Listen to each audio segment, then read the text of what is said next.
প্রথমে 1 নম্বরে বলা হয়েছে জৈব বৈচিত্র্যের পরিমাপ করতে নিচের কোনটি বিবেচনা করতে হয়? এটার উত্তর হচ্ছে খ জিনগত বৈশিষ্ট্য। 2 নম্বর প্রাণী কোষের এ চিহ্নিত অঙ্গটির নাম কি? এটার উত্তর হচ্ছে গ নিউক্লিয়াস। এরপরে দেখো 3 নম্বরে বলা হয়েছে উদ্ভিদের রং ধারণকারী কণিকা কোনটি? এটার উত্তর হবে গ প্লাস্টিড। সেক্ষেত্রে তোমরা যদি লেখাগুলো স্পষ্ট দেখতে না পাও তাহলে একটু এইচডি কোয়ালিটি দিয়ে ক্লাসটি কন্টিনিউ করো, তাহলে লেখাগুলো স্পষ্ট দেখতে পাবে।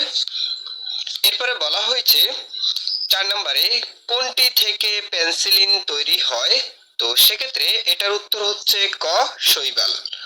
5 নম্বরে বলা হয়েছে লৌহের প্রতীক কোনটি? এটার উত্তর হচ্ছে ক Fe।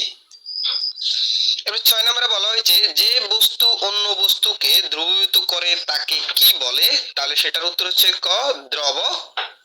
এরপরে পাললিক শিলা কোনটি? এখানে বলা হয়েছে পাললিক শিলা কোনটি? তাহলে এটার উত্তর হচ্ছে ক কয়লা হচ্ছে পাললিক শিলা। শিক্ষার্থীরা এবার আমরা 8 থেকে দেখব। 8 নম্বরে বলা হয়েছে ক্ষমতার একক কি? তো এক্ষেত্রে ক্ষমতার একক হচ্ছে ওয়াট। 9 নম্বর তাপমাত্রার কোন একক বেশিরভাগ দেশে ব্যবহৃত হয়?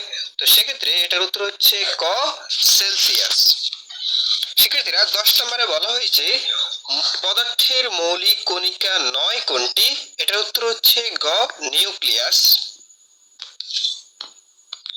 এরপরে আমরা 11 থেকে দেখব। শিক্ষার্থীরা দেখো এখানে 11 নম্বরে বলা হয়েছে বায়ুমণ্ডলের কোন গ্যাস গ্রিন হাউস সৃষ্টিতে বেশি ভূমিকা পালন করে? সেক্ষেত্রে এটার উত্তর হচ্ছে গ সালফার ডাই অক্সাইড। এরপর 12 নম্বরে বলা হয়েছে 2 এর অধিক মৌলের সমন্বয়ে গঠিত যৌগ কোনটি? তো এটার উত্তর হচ্ছে খ সোডা।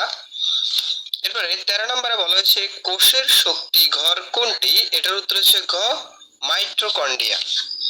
14 নম্বর কোনটি দুধকে দধিতে পরিণত করে? তো সেক্ষেত্রে এটার উত্তর হবে ক শৈবাল। 15 নম্বর দেখো ব্যাকটেরিয়াতে রাসায়নিক